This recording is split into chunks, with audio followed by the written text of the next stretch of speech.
अवधूत चिंतन श्री गुरुदेव दत्त. तुम्हा सगळ्यांचं आपल्या चॅनलमध्ये स्वागत करते.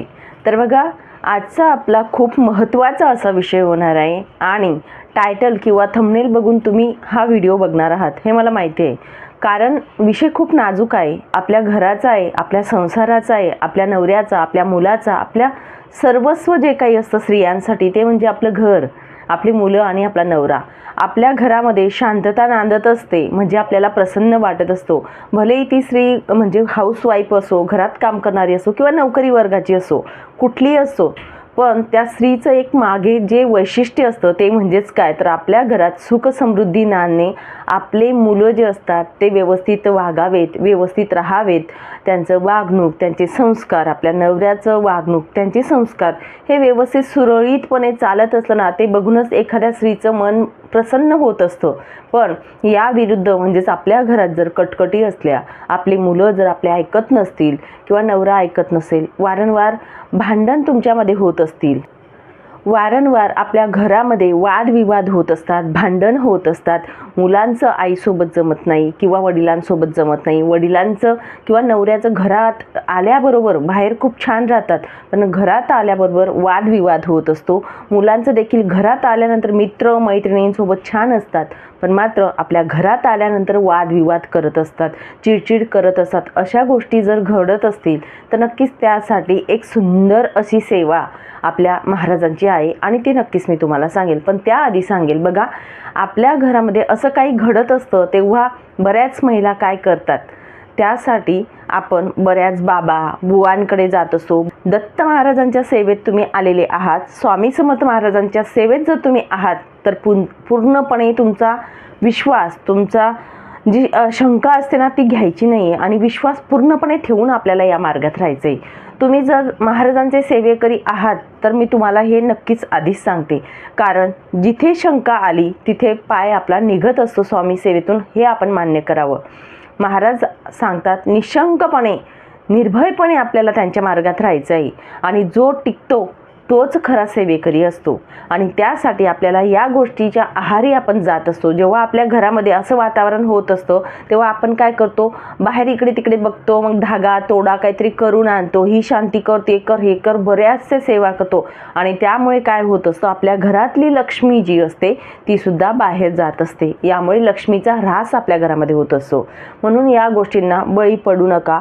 किंवा सगळं काही पूजा पाठ सेवा सगळं काही करून तुम्ही थकला आहात आणि तरीसुद्धा फरक जाणवत नाही तर नक्कीच तुम्हाला सांगेल, आपल्या गुरूंच्या शरणमध्ये तुम्ही जा, आपल्या दत्त महाराजांच्या शरणी जा. त्यांच्या शरणी गेल्यानंतर, त्यांच्याजवळ गेल्यानंतर नक्कीच तुम्हाला ते तारून घेत असतात.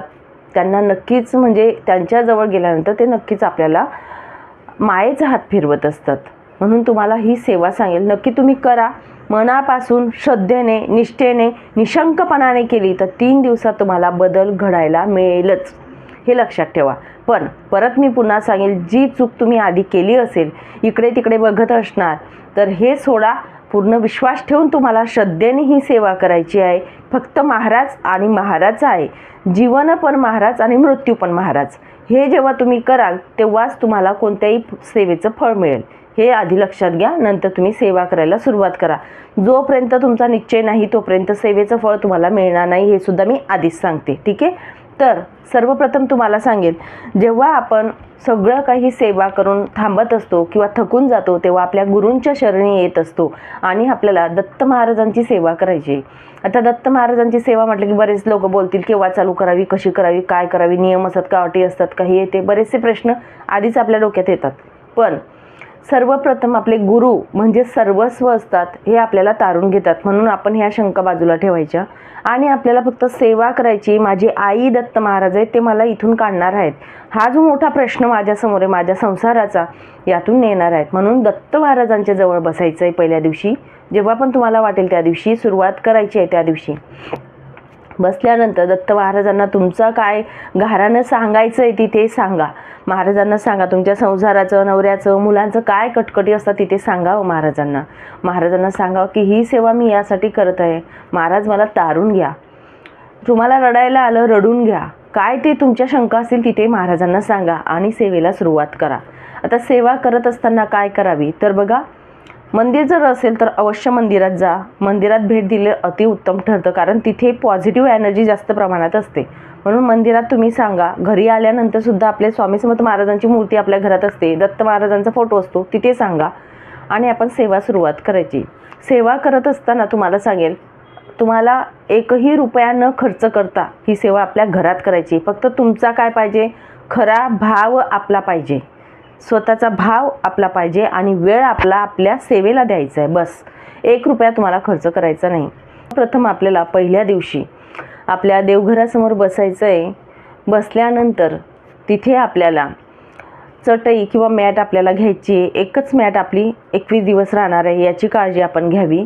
त्यानंतर आपल्याला अगरबत्त्या दोन अगरबत्त्या प्रज्वलित करायच्या आहेत आणि एक पेलाभर पाणी किंवा तांब्याभर पाणी तिथे घेऊन ठेवा आपल्याजवळ समोर आणि ते पाट असेल पाटावर ठेवायचं आहे. अगरबत्त्या प्रज्वलित करा, पाणी घ्या आणि आपण पाण्याकडे बघून अगरबत्त्या प्रज्वलित करून ठेवून द्यायच्या आणि पाण्याकडे बघून आपल्याला अगरबत्त्या संपतात तोपर्यंत दत्त महाराजांचा मंत्र जो आहे, श्री गुरुदेव दत्त, श्री गुरुदेव दत्त, श्री गुरुदेव दत्त, हा मंत्र आपल्याला म्हणायचा आहे.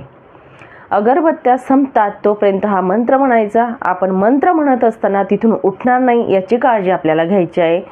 कुणी आपल्यासोबत बोलायला आलं तर मध्ये खंड पाडू नका, हे लक्षात ठेवा.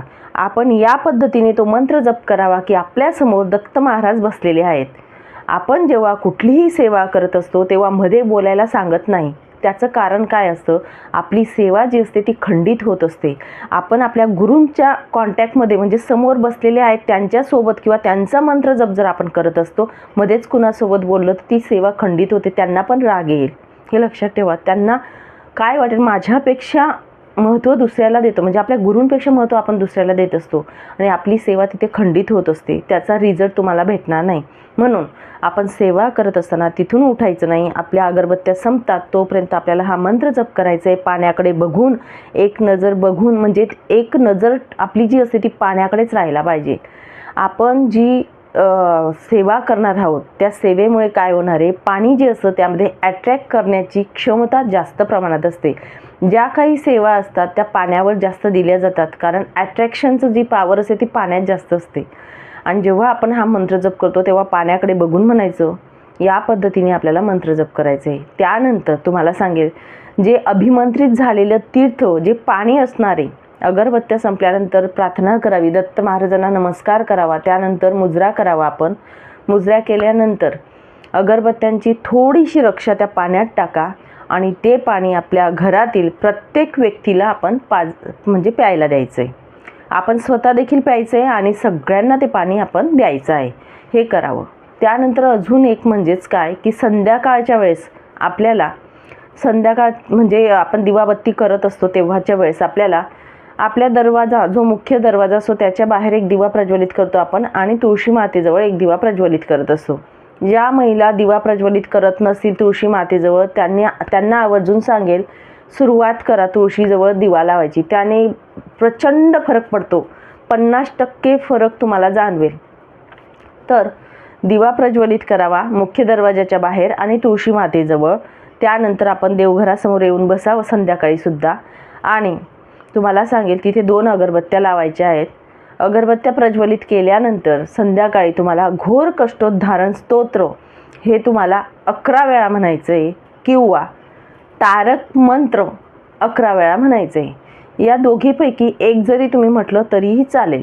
घोर कष्टोद्धारण स्तोत्र जे आहे ते किंवा तारक मंत्र दोघींपैकी एक सेवा तुम्ही घ्या. म्हणायचं आहे अगरबत्तीची जी रक्षा पडणार आहे ती घ्यावी आणि ती रक्षा आपल्या घरामध्ये थोडी थोडी फुंकायची आहे. रक्षा आपल्या घरात संपूर्ण आपल्या घराच्या 4ही कोपऱ्यांना ती रक्षा टाकायची आहे. आपल्या घरात काही वाईट बाधा, वाईट दोष असतात, आपल्या घरातील पितृदोष, वास्तुदोष जे असतात, वाईट बाधा ज्या असतात किंवा आपण बाहेरून येतात, प्रत्येक व्यक्ती असा हातपाय धुतो का लगेच आल्या कोणाच्या मागे कोणते दोष घेऊन येतो तो आपल्याला माहिती राहत नाही. कोणती बाधा येत असते ती आपल्याला माहिती राहत नाही. कुठलेही दोष असू द्या ते दोष निवारण होत असतात. या सेवेने तुमचा विश्वास, तुमचं जर सगळं काही म्हणजे पूर्ण मानून तुम्ही दत्त महाराजच सगळं काही करणार येतात आणि हा निश्चय ठेवून जर सेवा केली तर तुम्हाला सांगते 3 दिवसांमध्ये तुम्हाला रिझल्ट बघायला मिळेल. 3ऱ्या दिवसापासून तुम्हाला फरक जाणवेलच जाणवेल. तर विचार करा, 21 दिवस जर तुम्ही ही सेवा केली तर तुमचं घर तुम्हाला वाटणार नाही की माझंच घर आहे. एवढा प्रचंड प्रमाणात तुम्हाला बदल बघायला मिळेल.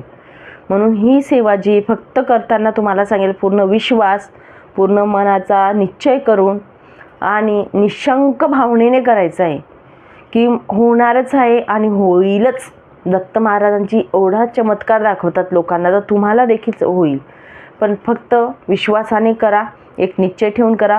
तुम्ही सकाळी संध्याकाळी जेव्हा तुम्हाला वेळ साध्य होईल तशा वेळी तुम्ही करू शकतात. फक्त सांगेल, तुमचा वेळ एकच ठेवा सेवेचा. सकाळी जर कराल तर सकाळी, मात्र संध्याकाळची जी सेवा आहे घोर कष्टोद्धारण किंवा मग तारक मंत्राची, ती संध्याकाळीच आपल्याला करायची आहे.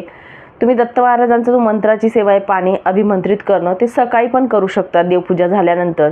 फक्त दुपारी 12 ते 12:30 ही सेवा करायची नसते. बाकी तुम्ही दिवसा करू शकतात, कधीही करा, तुमच्या वेळेनुसार करा तरीसुद्धा चालेल. या पद्धतीने तुम्हाला दत्त महाराजांची सेवा करायची. ज्यांच्यावर गुरुकृपा होईल त्यांच्या घरात कशाचीही कमी पडत नाही. सगळ्या सेवा करून जर तुम्ही थकला असणार तर नक्कीच ही सेवा करून बघा आणि अनुभव घ्या. अनुभव येईलच येईल. 100 नाही तर 101% सांगते मी तुम्हाला, अनुभव येईल. आणि खरंच अनुभव आला तर मला नक्की शेअर करा. तुमच्या घरात बदल होतं का हे सुद्धा बघा, आणि झाला तर मला नक्की शेअर करा, कमेंट्समध्ये सांगा. चला मग, सांगितलेली माहिती जी आहे ती दत्त महाराजांच्या चरणी अर्पण करते आणि इथेच विराम घेते. नंतर अजून भेटेल अशाच व्हिडिओसोबत. श्री स्वामी समर्थ. अवधूत चिंतन. श्री गुरुदेव दत्त.